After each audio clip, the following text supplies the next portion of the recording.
2:47 a.m. The 47th floor of Morrison Tower. Maria Gonzalez pushed her cleaning cart across marble floors that cost more than she'd earned in 5 years. The wheels whispered against stone imported from Italian quarries, past floor-to-ceiling windows showcasing Manhattan's glittering skyline. She'd been cleaning these penthouse offices for 8 months now, invisible to the tech executives who commanded global empires from behind these glass walls. Her rubber gloves squeaked against the conference room door as she paused. Through the frosted glass, a figure hunched over the mahogany table. Alexander Morrison, the billionaire whose face graced magazine covers, whose company's algorithms shaped how half the world communicated. But tonight, something was wrong. His left shoulder drooped unnaturally. His right hand trembled as he tried to grip his coffee cup. When he lifted his head, Maria's stomach clenched with recognition. She'd seen that exact expression before. The confusion, the panic, the desperate attempt to focus eyes that wouldn't obey. Mr. Morrison, his personal assistant, James, knocked sharply on the glass. "The Seoul conference call starts in 10 minutes. Alexander's mouth moved, but the words came out thick and garbled. I'm fine. Just need coffee." James exchanged glances with the security guard stationed nearby. "He's been working 18-hour days all week. Probably just exhausted." Maria's heart hammered against her ribs. 3 years caring for her diabetic mother had taught her to spot medical emergencies. The facial drooping, the slurred speech, the arm weakness, textbook stroke symptoms. But who was she to speak up? A minimum-wage janitor with a GED and night school medical training she'd never finished because Emma got sick and bills needed paying. Through the glass, Alexander tried to stand. His left leg buckled, sending him crashing back into his chair. The $3,000 leather barely caught him. "Someone call his doctor," James muttered, pulling out his phone. "Dr. Henley will know what to do." Maria's hands clenched around her mop handle. Dr. Richard Henley, she'd heard that name whispered in these halls. The exclusive physician who treated only Manhattan's elite, who charged more for a house call than Maria earned in 6 months. The same doctor who'd been monitoring Alexander's health while these episodes grew more frequent. But what she was witnessing wasn't exhaustion. It wasn't stress. It was a brain attack in progress. Have you ever been the only one to see something everyone else missed? That moment when clarity hits you like lightning, but everyone around you is blind to the danger? When your knowledge, dismissed, undervalued, ignored, suddenly becomes the difference between life and death? Maria knew that feeling intimately. Single mothers learn to see everything. We notice when our children's breathing changes during sleep. We spot the early signs of fever before thermometers register a degree. We develop an intuition for crisis because we can't afford to miss the warning signs. Working 3 jobs to keep Emma fed and housed had sharpened those instincts further. The diner where she waited tables taught her to read people's faces and to spot customers about to collapse from diabetic shock or heart problems. The nursing home where she cleaned rooms showed her how quickly medical emergencies developed, how precious those first few minutes were. Her mother's death had been the cruelest teacher of all. Stroke symptoms Maria had dismissed as fatigue until it was too late. The guilt still woke her some nights, wondering if earlier intervention might have saved her. Now, watching Alexander Morrison struggle to form coherent words while his expensive staff debated whether to bother his private physician, Maria faced an impossible choice. Stay invisible. Keep her head down, finish her shift, collect her paycheck. Don't risk the job that put food on Emma's table and kept their tiny apartment rent current, or break every unwritten rule about knowing her place. James was still on the phone with Dr. Henley's answering service, explaining that Mr. Morrison seemed under the weather. The security guard suggested Alexander just needed sleep. Through the conference room windows, Manhattan's wealthy elite continued their oblivious late-night routines in neighboring towers, none of them aware that one of their own was dying. In the next 3 minutes, a minimum-wage janitor would do what a team of expensive doctors had failed to do for months. Maria's mother had made her promise something during those final conscious moments in the hospital. "Mija," she'd whispered, "never let someone suffer when you have knowledge to help. Your hands may clean floors, but your mind knows medicine. Don't let anyone tell you that knowledge doesn't matter because of who you are. Alexander's breathing grew shallow. His left eye began twitching. A sign Maria recognized meant the stroke was progressing. Soon, the damage would be irreversible. She thought about Emma, asleep in their studio apartment, trusting her mother to make the right choices. About the scholarship applications Emma had been filling out, dreams of college that depended on Maria keeping this job. About all the times in her life when staying quiet had felt safer than speaking up. But some moments demand courage over safety. Like this video if you've ever had to choose between being comfortable and doing what's right. Maria dropped her mop, stripped off her rubber gloves, and reached for the conference room door. What happened next would change 2 lives forever and expose a conspiracy that reached the highest levels of corporate America. But first, have you ever noticed something everyone else missed? Share your story in the comments below. The conference room door swung open with barely a sound. Alexander Morrison's head jerked up, his eyes struggling to focus on Maria's face as she approached. His left arm hung useless at his side, and when he tried to speak, the words emerged thick and distorted. "I'm fine, just tired." "No, Mr. Morrison." Maria's voice carried quiet authority as she knelt beside his chair. "You're having a stroke. We need to call 911 immediately." James stepped forward, his expression shifting from confusion to irritation. "Excuse me, who are you? This is a private meeting. I'm Maria Gonzalez, night cleaning staff." She kept her eyes on Alexander, checking his pulse with steady fingers. "And Mr. Morrison needs emergency medical care right now." "Look, Maria," James's tone dripped condescension, "Mr. Morrison's personal physician is Dr. Henley. We don't need..." His left facial muscles are drooping, his speech is slurred, and his arm shows complete weakness. Maria's phone was already in her hand, dialing 911. "These are F-AST protocol indicators. Every minute we wait increases permanent brain damage." The security guard moved closer, his hand hovering near his radio. "Ma'am, you need to step back and let the professionals handle this." Maria looked up at them both, these men in expensive suits who couldn't see what was right in front of them. "I am a professional, or I was training to be one." 12 years earlier, Maria had been a sophomore at Queens Community College, working toward her nursing degree with straight A's and dreams of becoming a pediatric nurse.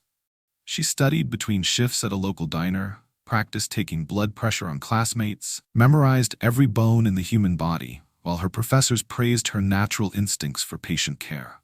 Those dreams had died on a Tuesday morning when Emma developed pneumonia at age 3. No insurance, no savings, no family support except Maria's mother, who was already struggling with type 2 diabetes that required constant monitoring. The hospital bills destroyed everything. Maria dropped out to work full-time, taking whatever jobs paid cash, and didn't ask too many questions about her immigration status. Cleaning offices, waiting tables, stocking shelves, anything to keep Emma healthy and fed. But the medical knowledge stayed. Every night, she checked her mother's blood sugar, tracked insulin levels, learned to spot the warning signs of diabetic emergencies. When her mother developed neuropathy, Maria researched treatments the clinic doctors never mentioned. When circulation problems started affecting her mother's legs, Maria knew the symptoms before the specialists did. "You have healing hands, Mija," her mother had told her during one of their late-night medical routines. "School papers don't make you a healer. Knowledge does, and you have knowledge."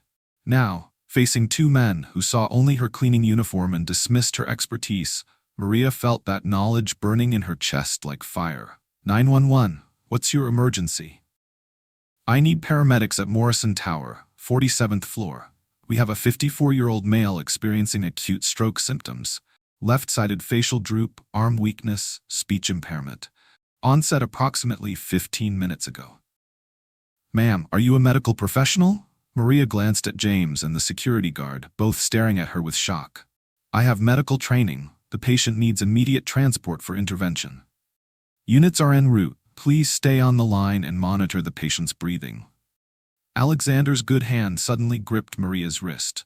His eyes, clearer now with fear rather than confusion, locked onto hers. He was understanding what was happening, recognizing that this woman everyone had dismissed might be saving his life. "Thank you," he whispered. The words barely comprehensible, but the gratitude unmistakable. The paramedics arrived in 8 minutes. 8 minutes during which Maria had positioned Alexander to prevent aspiration, loosened his collar to improve blood flow, and continued monitoring his vital signs while James frantically called Dr. Henley's emergency line and the security guard radioed building management. 8 minutes during which these two college-educated, well-paid men had deferred to the minimum-wage janitor who knew what to do. "Ma'am, excellent work," the lead paramedic told Maria as they prepared to transport Alexander.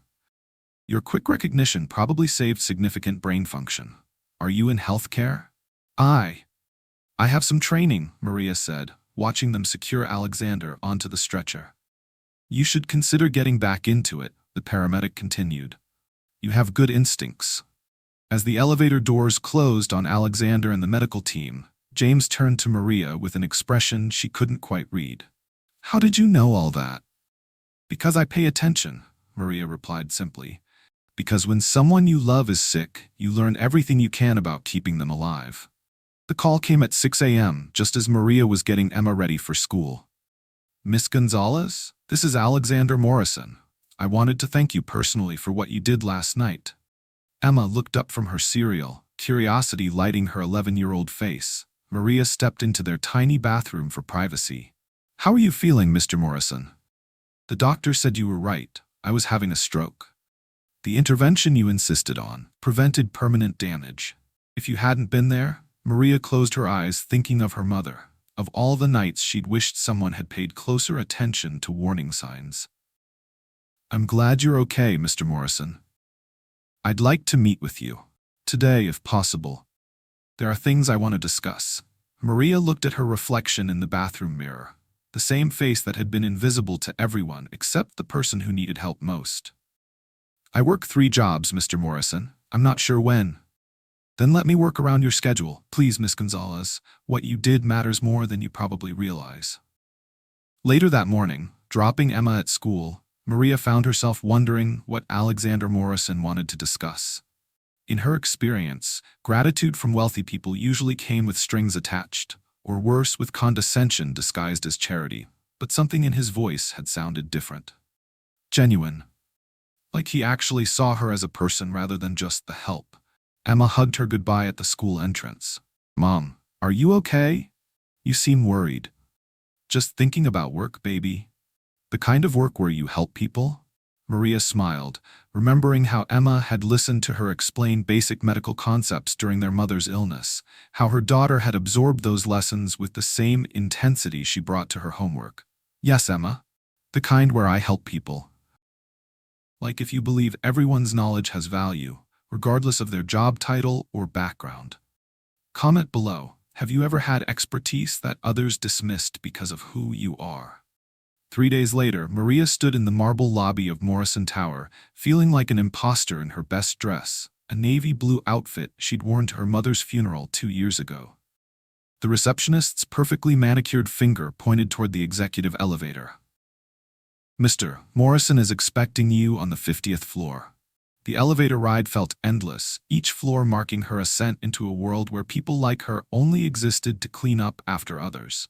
When the doors opened, James waited with an expression that mixed professional courtesy with barely concealed confusion. "Miss Gonzalez, right this way."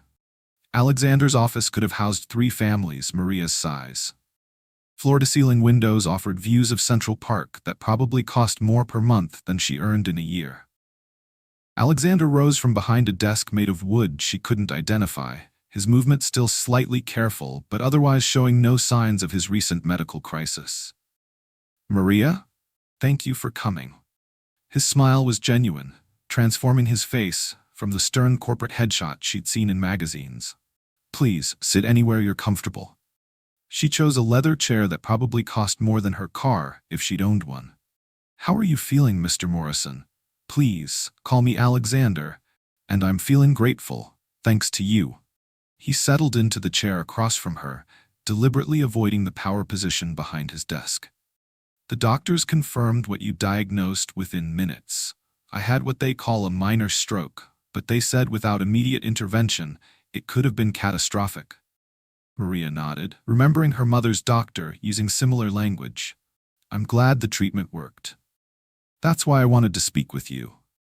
Alexander leaned forward. I've been researching your background. Queen's Community College, pre-nursing program, Dean's List for 3 semesters before you stopped attending. Heat crept up Maria's neck. Of course he'd investigated her. Rich people always did their homework. Emma got sick. I had bills to pay. Emma's your daughter? Yes, she's 11 now and healthy, which is what matters. Alexander was quiet for a moment, studying her face. I want to offer you something. My company has an employee wellness program. We help staff members finish their education while working flexible schedules. I'd like you to consider completing your nursing degree. The offer hit Maria like cold water. Mr. Morrison, Alexander, I appreciate the gesture, but I can't accept charity. It's not charity. It's recognizing talent. His voice carried the authority that had built his empire, but without condescension. What you did the other night required knowledge, instinct, and courage. Those aren't qualities I want cleaning my offices at 2 a.m. Those are qualities I want in my company's medical staff. That evening, Emma sat cross-legged on their apartment's fold-out couch, homework spread across the coffee table they'd bought at a garage sale. Mom, you're being weird. You keep staring at that business card. Maria looked down at Alexander Morrison's personal card, heavy stock paper with embossed lettering that probably cost more than her monthly Metro card. A man I helped offered me a job today. Emma's eyes lit up. A better job? With more money? Maybe. It's complicated. How is more money complicated? Leave it to an 11-year-old to cut through adult anxiety with perfect logic. Maria sat beside her daughter, noting how Emma automatically made room on the cramped couch. The man is very rich, baby, very powerful, and I'm worried about what he might expect in return. Emma considered this with the seriousness she applied to all problems. Did he seem nice when he helped? Helped? Emma, I helped him. Mom? Emma's tone carried gentle exasperation. He offered you a job that could help us, right? That's him helping you back. That's how friendship works. 2 weeks later, Maria found herself dividing her time between morning classes at Queen's Community College and afternoon work in Morrison Tech's Employee Wellness Center, a medical facility that served the company's 2,000 New York employees. The culture shock was immediate and overwhelming. Gourmet coffee machines in every break room, a cafeteria that served food she'd only seen in restaurant windows. Healthcare benefits that actually covered preventive care instead of just emergencies. But it was Alexander's behavior that surprised her most. He stopped by the wellness center regularly, always professional but warm, asking about her classes, checking on her adjustment to the new role. Never patronizing, never suggesting she owed him anything beyond good work. He's different than I expected, she told Emma during one of their evening homework sessions. Different how? He treats me like I matter. The second medical crisis happened on a Thursday afternoon in October. Maria was reviewing employee health screening results when Alexander appeared in the wellness center doorway, looking pale and slightly disoriented. Alexander, are you feeling all right? Just tired, long week of meetings. But his words came out slightly slurred and he gripped the doorframe for support. Maria was beside him in seconds, her training kicking in automatically. When did this start? About an hour ago. Slight headache, feeling a bit dizzy. She guided him to an examination chair, noting the subtle facial asymmetry that others might miss, the way his left hand trembled almost imperceptibly. Alexander, I think you're having another episode. We needed to get you to the hospital. No, absolutely not. I have the board meeting in 2 hours and the Tokyo presentation tomorrow. Your speech is slurred again. Your left side is showing weakness. Maria reached for the phone. This is exactly what happened 3 weeks ago. Alexander's expression shifted from dismissal to concern as he processed her words. You're sure? I'm sure, and I'm calling Dr. Henley to meet us at the hospital. But Dr. Henley's response stopped Maria cold. Miss Gonzalez, I appreciate your concern, but Mr. Morrison's recent tests showed no ongoing issues. He's probably experiencing stress from overwork. I suggest rest and relaxation rather than unnecessary emergency room visits. Maria held the phone, staring at Alexander, who was clearly exhibiting neurological symptoms. Doctor, with respect, I'm looking at clear signs of another stroke in progress. Miss Gonzalez, while I understand you have some medical training, I've been Mr. Morrison's physician for 15 years. I think I know my patient's condition better than someone with incomplete nursing education." The dismissal cut deep, but Maria's concern for Alexander overrode her hurt feelings. "Then come examine him yourself, right now. I'm at another appointment. Monitor Mr. Morrison and call me if there are any significant changes." Maria hung up, her mind racing. A competent physician presented with stroke symptoms in a patient with recent stroke history should have ordered immediate evaluation. Dr. Henley's response was either medical negligence or something worse. "What did he say?" Alexander asked, his words still slightly thick. "He wants to monitor you." Maria made a decision. "But I want a second opinion. There's a neurologist at Queen's General who treated my mother, Dr. Sarah Chen. She's excellent, and she's not connected to your usual medical team."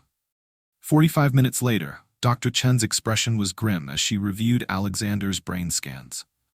"Mr. Morrison, you've had multiple small strokes over the past several months. The damage is accumulating. Without aggressive intervention, you're at extremely high risk for a major cardiovascular event." Alexander gripped the examination table. "But Dr. Henley said my recent tests were normal. I'd like to see those test results." Dr. Chen's tone was carefully neutral, but Maria caught the skeptical undertone. That night, Maria sat in her kitchen, Emma asleep in the next room, trying to process what she'd learned. Alexander's medical files showed a pattern that made her stomach turn. Test results that didn't match his symptoms. Diagnoses that ignored obvious warning signs. Treatment recommendations that seemed designed to manage rather than prevent his condition. Either Dr. Henley was incompetent, or Alexander Morrison, one of the most powerful men in America, was receiving deliberately inadequate medical care. Engage. What would you do if you discovered something this dangerous? Would you stay quiet to protect your new job and your daughter's future? Or would you risk everything to expose potential medical malpractice affecting someone who'd changed your life? Drop your thoughts in the comments, because Maria's next decision would put both their lives at risk. Maria's investigation started with a simple Google search at 11 p.m. Emma asleep beside her on their fold-out couch. She typed Dr. Richard Henley, New York, into the search bar, expecting to find the typical physician biography, medical school credentials, hospital affiliations, patient testimonials. Instead, she found something that made her blood run cold. Dr. Henley served on the medical advisory boards of 3 major pharmaceutical companies. His practice exclusively treated Fortune 500 executives. And buried in a financial disclosure document from 2019, she found his name listed as a consultant for Meridian Capital, the same investment firm that had been trying to acquire Morrison Tech for the past 2 years. Alexander had mentioned Meridian during one of their conversations at the Wellness Center. They'd made increasingly aggressive buyout offers, each one rejected by Morrison Tech's board. The most recent offer, just 6 months ago, had been publicly dismissed by Alexander as predatory and far below market value. Maria stared at her laptop screen, the pieces clicking together with horrifying clarity. If Alexander became medically incapacitated or died from stroke complications, Morrison Tech's stock price would plummet. The board might reconsider Meridian's offer. Dr. Henley, as both Alexander's trusted physician and a Meridian consultant, was perfectly positioned to ensure that outcome. She spent the next 3 nights researching, stealing moments between classes and work shifts. The pattern became impossible to ignore. Dr. Henley's other high-profile patients had experienced similar mysterious health declines. Robert Chen, CEO of Titan Industries, had suffered a series of minor heart episodes under Dr. Henley's care before dying of a massive coronary. Titan had been acquired by Meridian 6 months later at a fraction of its previous value. Sarah Williams, founder of Green Tech Solutions, had been treated by Dr. Henley for stress-related fatigue while her company struggled with what appeared to be a sudden epidemic of executive health problems. Green Tech was now a wholly owned Meridian subsidiary. The medical records were the smoking gun Maria needed. But getting access to them would require breaking laws she couldn't afford to break. As a single mother with precarious immigration status, even a minor legal infraction could destroy everything she'd built. But Alexander's life hung in the balance, and with each passing day, his symptoms were growing more frequent despite Dr. Henley's treatment. The opportunity came during Alexander's routine wellness center appointment on a Friday afternoon. "Maria, I need to ask you something," Alexander said, settling into the examination chair. "Dr. Henley wants to adjust my medication again. Third time this month. Each change seems to make me feel worse, not better." Maria checked his blood pressure, elevated again despite the medication supposedly controlling it. "What reason did he give?" "Said my body is building resistance to the current dosage, but..." Alexander hesitated. "I've been doing some research of my own. The medications he's prescribing don't match the standard protocols for stroke prevention." That evening, Maria made a decision that would either save Alexander's life or destroy her own future. She used her wellness center access codes to pull Alexander's complete medical file, photographing each page with trembling hands. What she found confirmed her worst suspicions. Alexander's actual test results showed dangerous cardiovascular instability that should have triggered immediate hospitalization. But the reports sent to him and his insurance company showed normal readings. Dr. Henley was systematically falsifying medical data while prescribing medications that worsened rather than improved Alexander's condition. The blood thinners Alexander thought he was taking were actually placebos. The blood pressure medication was a low-dose diuretic that would have minimal effect on someone with his condition. Most damaging of all, Dr. Henley had been prescribing a supplement that actually increased stroke risk in patients with Alexander's medical profile. Maria photographed everything, her hands shaking as she documented months of medical fraud. Each image represented evidence that could send Dr. Henley to prison, and evidence that could get her arrested for unauthorized access to medical records. But the real breakthrough came when she accessed Dr. Henley's consultation agreements through the hospital's shared database. Her nursing program had taught her to navigate medical record systems, and her access codes still worked from her wellness center position. What she found made her stomach churn. Dr. Henley received $50,000 monthly consulting fees from Meridian Capital, with performance bonuses tied to successful patient outcomes. The contract language was carefully neutral, but the implications were clear. Dr. Henley was being paid to ensure that certain patients didn't recover from their illnesses. Alexander wasn't Dr. Henley's only target. Maria found files for 6 other executives, all CEOs of companies Meridian wanted to acquire, all receiving similar treatment from Dr. Henley. 3 had already died. 2 had been forced into early retirement due to health concerns. Alexander was the only one still fighting. She printed everything at a 24-hour copy shop in Queens, paying cash and wearing a baseball cap pulled low over her face. The evidence filled a manila envelope thick enough to build a federal case, but possessing it made her an accessory to what she'd uncovered.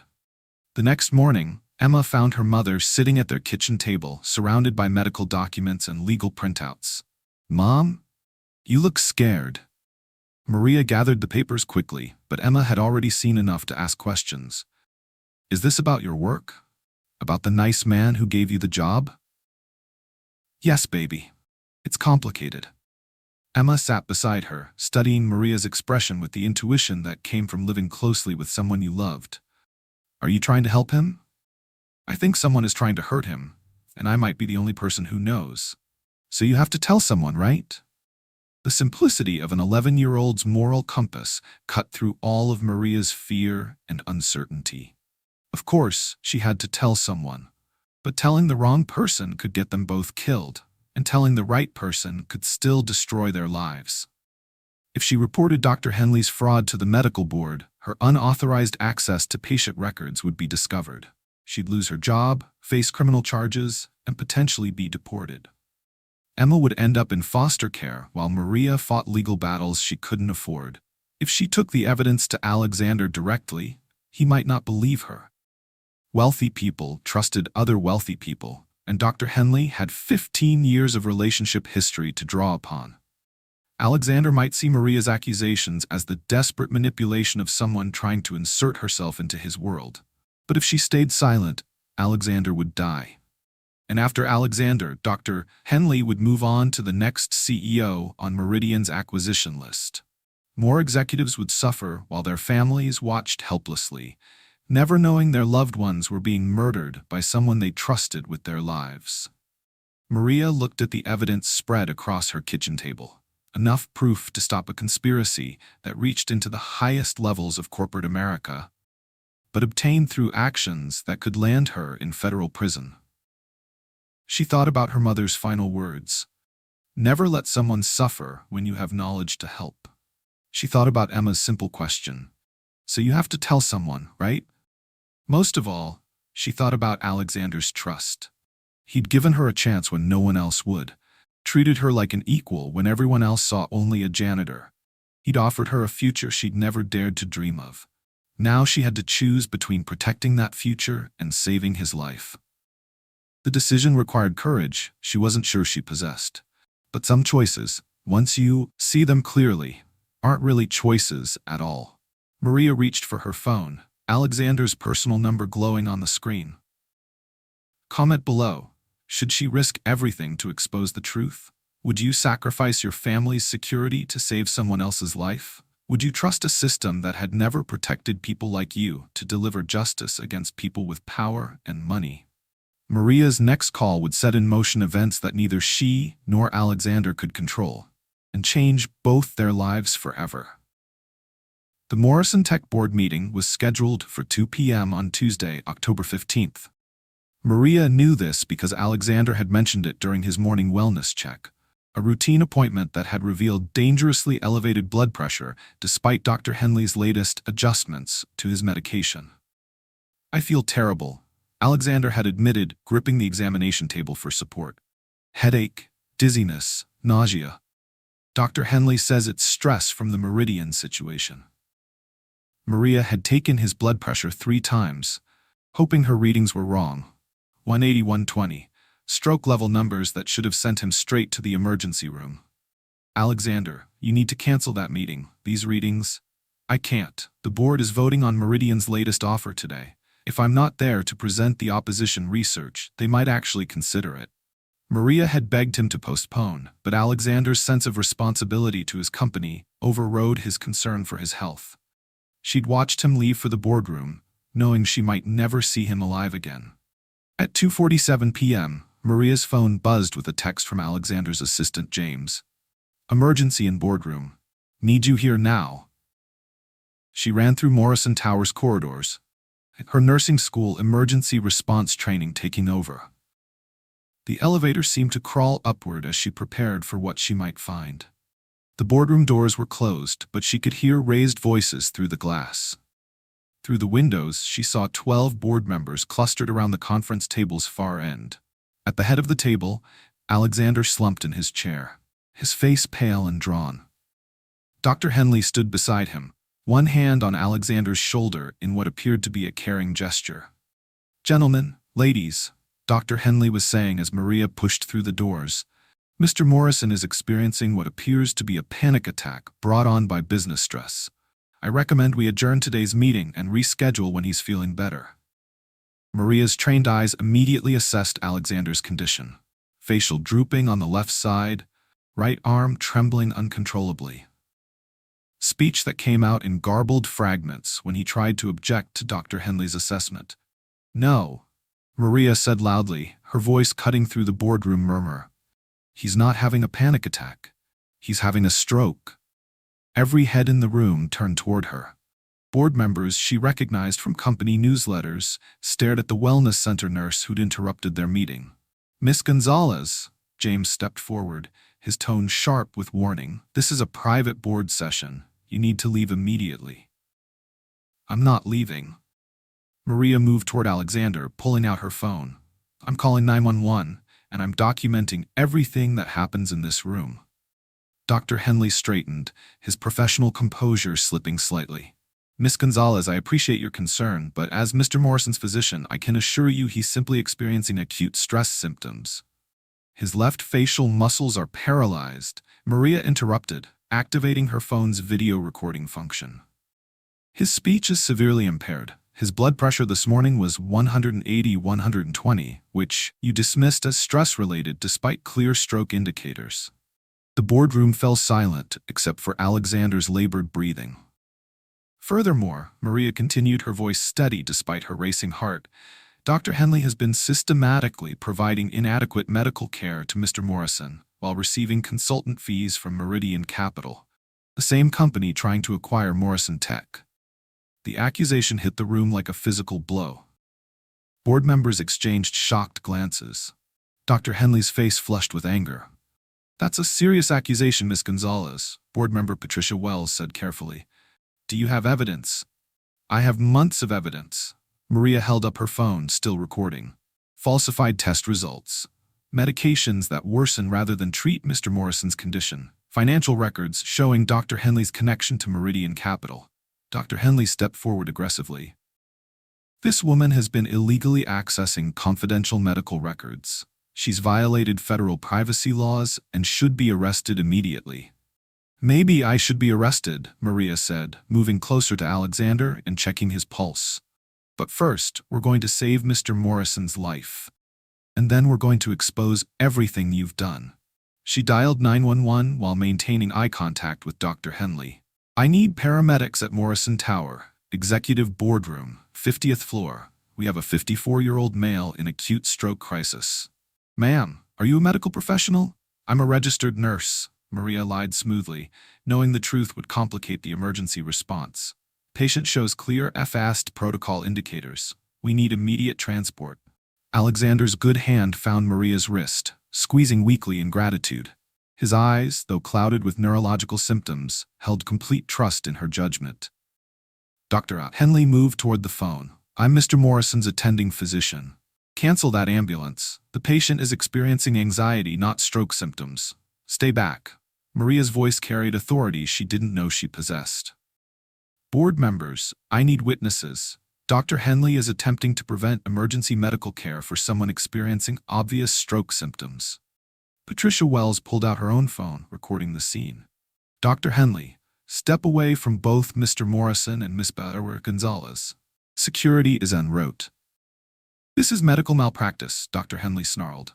"This woman has no authority." "She has my authority," Alexander managed to say, his words slurred but unmistakable. "Trust Maria, not you."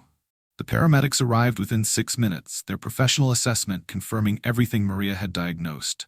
Alexander was loaded onto a stretcher while Dr. Henley stood helplessly aside, his credibility destroyed by Maria's public accusations. But as the medical team prepared to transport Alexander, Dr. Henley made one final desperate move.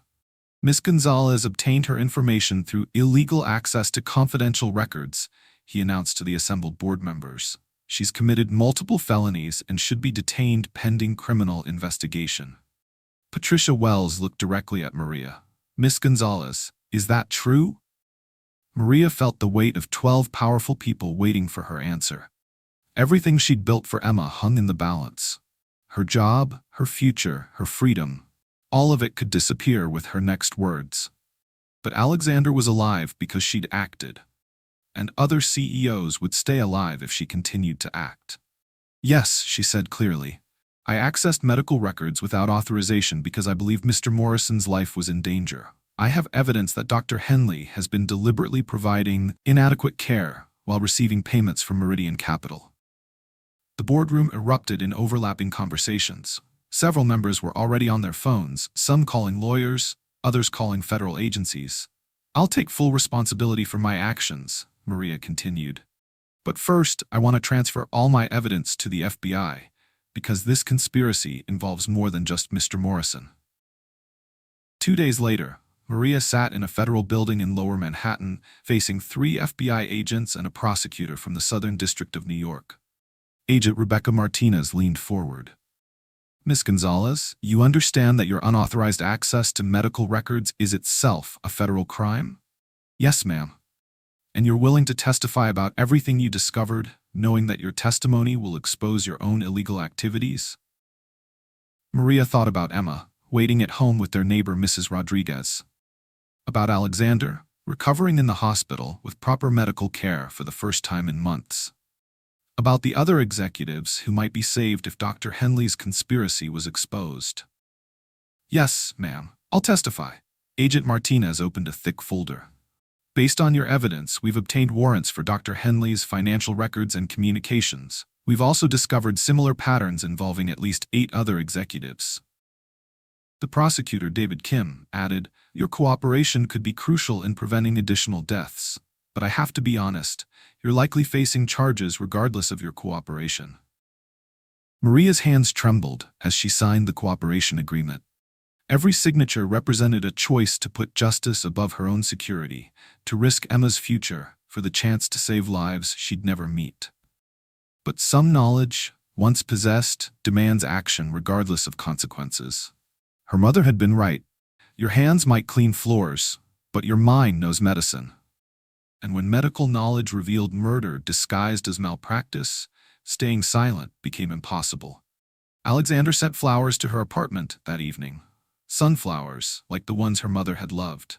The card read simply, "Thank you for seeing what others couldn't. Thank you for caring enough to act."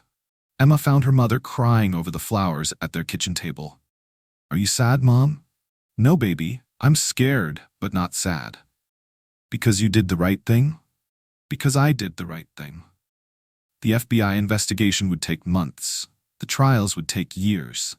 Maria's future hung in the balance of federal prosecutors who might show mercy to a single mother who'd risked everything to save lives. But tonight, Alexander Morrison was alive because she'd refused to stay invisible. And sometimes that had to be enough. 18 months later, Maria stood in the witness box of the Southern District Federal Courthouse, facing a packed courtroom and 12 jurors who would decide Dr. Richard Henley's fate. The trial had become a media sensation. The janitor who exposed corporate murder dominated headlines for weeks.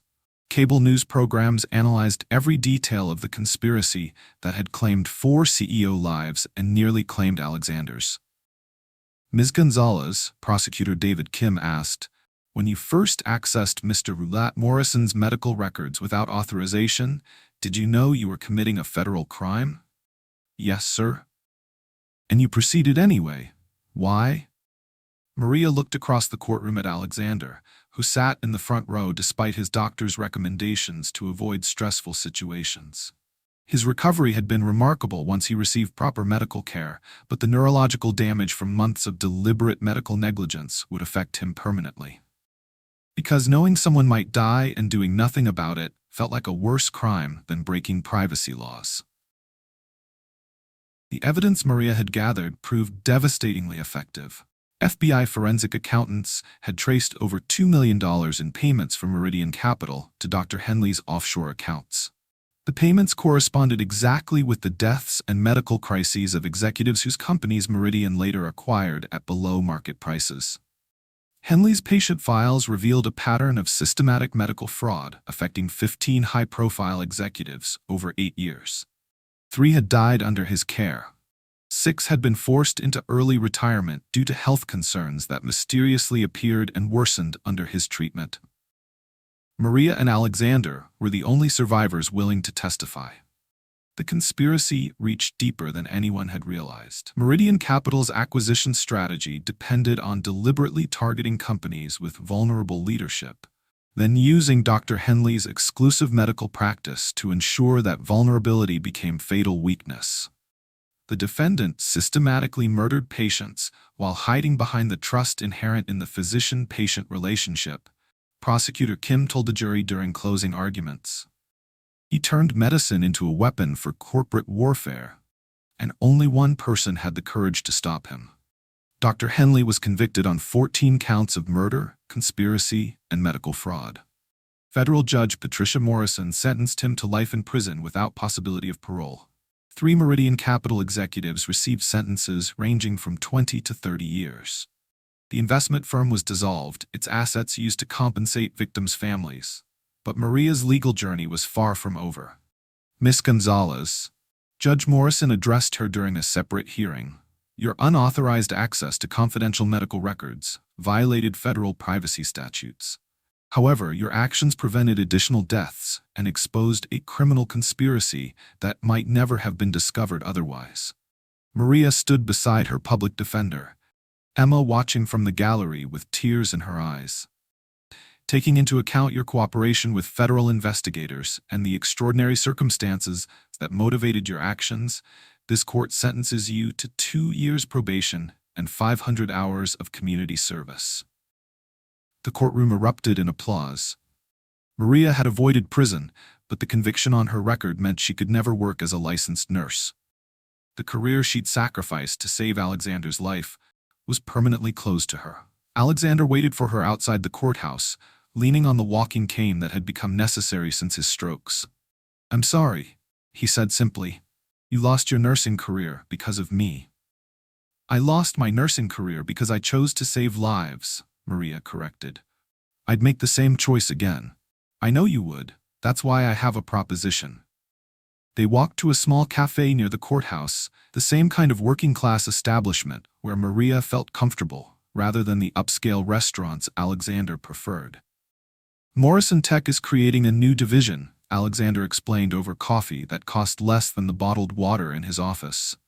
"Corporate wellness and medical advocacy. I want you to head it." Emma, who had insisted on joining them, practically bounced in her chair. "Mom, that sounds amazing." "I can't practice nursing anymore, Alexander. The conviction. You wouldn't be practicing nursing. You'd be overseeing programs, managing staff, developing policies, executive work." Alexander's expression was serious. "6-figure salary, full benefits, company car, everything you and Emma deserve." The offer was everything Maria had never dared to dream of. Financial security for Emma's future, respect and authority in Alexander's corporate world, a chance to influence healthcare policy from inside the system. But something about it felt wrong. "Can I think about it?" Maria asked. "Of course. Take all the time you need." That evening, Maria and Emma sat in their small apartment, discussing the offer that could transform their lives. "You don't seem excited, Mom." "I am. It's generous, and it would solve our money problems." "But," Maria smiled at her daughter's perception, "but it would make me comfortable, and I'm not sure comfortable is what I want anymore." 3 weeks later, Maria called Alexander with her decision. "I'm grateful for the offer, but I'm going to decline." Alexander's disappointment was audible. "May I ask why?" "Because executive positions help executives, and the people who need help most aren't executives." Maria's alternative plan had been forming since the trial ended. "I want to start a medical advocacy program for working-class families. People who can't afford private physicians, who don't understand medical terminology, who get dismissed by doctors because of their accents or their insurance status." She'd researched the concept extensively. Medical advocates who could attend doctor appointments with patients, help interpret test results, question treatment decisions, and spot signs of negligence or fraud. "I want to train other people like me, people with some medical knowledge but no formal credentials, to protect families who can't protect themselves." Alexander was quiet for a long moment. "How can I help?" "Morrison Tech could provide startup funding and administrative support, but I want to run it independently, serve people regardless of their connection to your company." "Done. When do you start?" 6 months later, the Gonzalez Medical Advocacy Center occupied a converted storefront in Queens, serving families from across New York's boroughs. Maria had recruited and trained 12 advocates, all of them women with medical experience gained through necessity rather than formal education. Former caregivers, mothers who'd navigated complex medical systems, immigrants who'd learned to translate medical terminology for their families.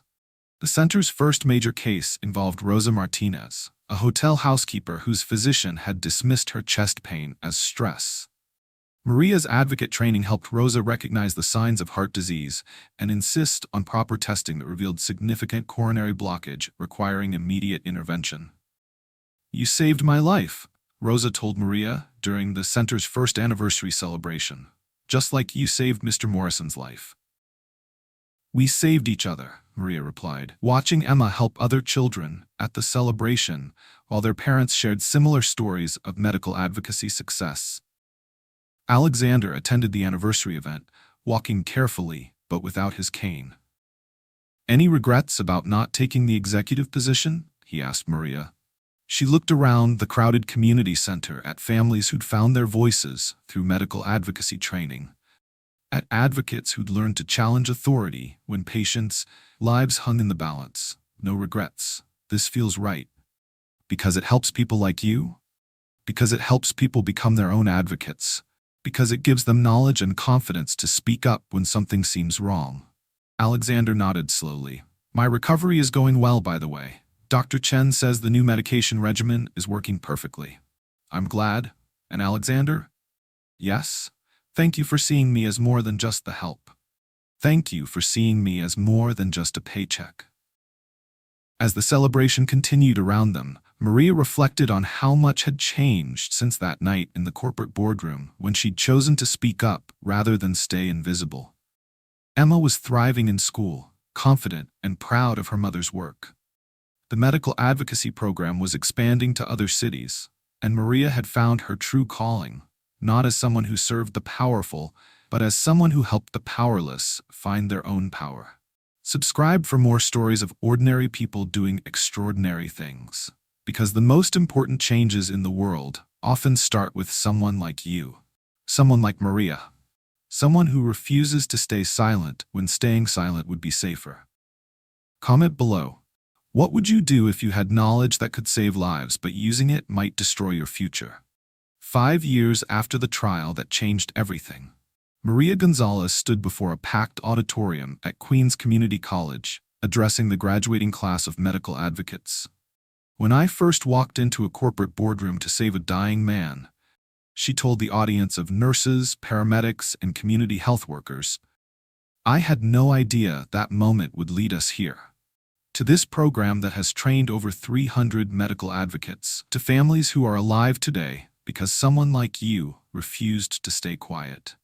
In the front row, 18-year-old Emma Gonzalez beamed with pride, her Columbia University pre-med acceptance letter tucked carefully in her purse. Beside her sat Mrs. Rodriguez, their former neighbor who'd become the first graduate of Maria's advocate training program. The Gonzalez Medical Advocacy Center had grown beyond Maria's wildest dreams. What started in a Queens storefront now operated in 12 cities, with satellite programs in rural communities where access to quality healthcare remained limited. The advocates they trained had prevented medical errors, exposed incompetent physicians, and saved hundreds of lives. We've learned that expertise doesn't always come with fancy degrees, Maria continued.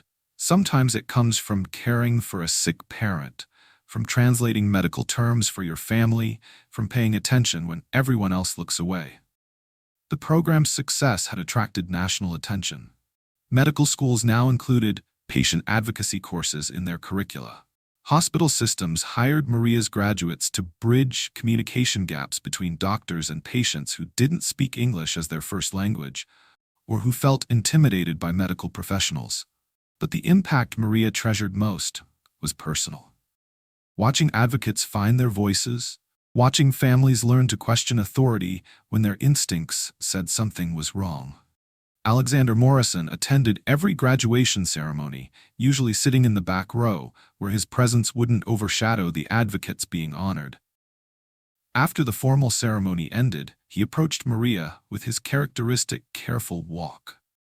The neurological damage from his strokes had left him with a slight limp and occasional speech difficulties, but his mind remained sharp, and his gratitude toward Maria had only deepened with time. Remarkable as always, he said, gesturing toward the celebrating graduates. How many hospitals are requesting your advocates now? 17 in New York alone. We can't train people fast enough to meet the demand. Their relationship had settled into something neither romantic nor purely professional, a friendship built on mutual respect and shared commitment to healthcare justice. Alexander provided financial support through his foundation, but he never tried to control the program's direction. Maria kept him updated on their progress, but she never asked for more than he freely offered. They'd learned to navigate the class differences that had initially seemed insurmountable. Alexander had gained genuine understanding of working-class struggles through Maria's advocacy work. Maria had developed confidence in corporate settings without losing her connection to the community she served. Emma's starting Columbia in the fall? Alexander asked. Pre-med track. She wants to specialize in emergency medicine. Following in her mother's footsteps, Better than her mother's footsteps. She'll have the credentials I never got. Emma joined their conversation, practically glowing with excitement about her future. Mr. Morrison, did you know Columbia has a program where medical students work with community health advocates? I'm going to apply for that track. Alexander smiled. Your mother's influence, I suspect? Mom taught me that the best doctors listen to everyone, not just other doctors, especially people who actually live in the communities they serve. Watching Emma's confidence, Maria marveled at how different her daughter's world would be. Emma would enter medical school, knowing her voice mattered, knowing she could challenge authority when patients needed protection, knowing that her working-class background was a strength rather than something to overcome. That evening, after the last guest had left the graduation celebration, Maria and Emma sat in their upgraded apartment. Still in Queens, still modest, but with actual bedrooms now instead of a fold-out couch. Are you proud of what you built, Mom? Maria considered the question. 5 years ago, she'd been a janitor working 3 jobs to survive. Now she led a nationally recognized healthcare advocacy program, testified before Congress about patient rights, and spoke at medical conferences across the country. I'm proud that other people found their voices, Maria said finally. I'm proud that you'll become the kind of doctor who listens to janitors and housekeepers and home health aides when they say something's wrong. Because you taught me that knowledge comes from everywhere. Because life taught me that knowledge comes from everywhere. The next morning brought news that vindicated everything Maria had built. The New York Times reported that Dr. Janet Kumar, one of Maria's first advocate graduates, had exposed a pattern of surgical errors at Brooklyn General Hospital. Dr. Kumar's careful documentation had led to the suspension of 3 surgeons whose negligence had caused dozens of preventable complications. Hospital administrators dismissed our concerns for months, Dr. Kumar told the reporter. But Maria Gonzalez taught us that persistence saves lives. She taught us that our observations matter just as much as their medical degrees. Reading the article, Maria thought about that night 5 years ago when she'd chosen to speak up rather than stay invisible. The ripple effects of that decision continued expanding, touching lives she'd never meet, protecting families she'd never know about. Her phone buzzed with a text from Alexander. Saw the Times article. Your legacy grows. Proud to know you. Emma looked up from her college preparation materials. Mom, do you ever think about what would have happened if you'd stayed quiet that night? If you'd just finished cleaning and gone home? Maria considered all the lives that had been saved because she'd refused to ignore what she saw. All the advocates who'd found their voices because she'd found hers first. All the patients who were alive because someone had finally listened to the people everyone else overlooked. I think the world would be a little more dangerous, she said finally. And you might not be going to medical school. Sometimes the most important person in the room is the one nobody sees. Until they speak up.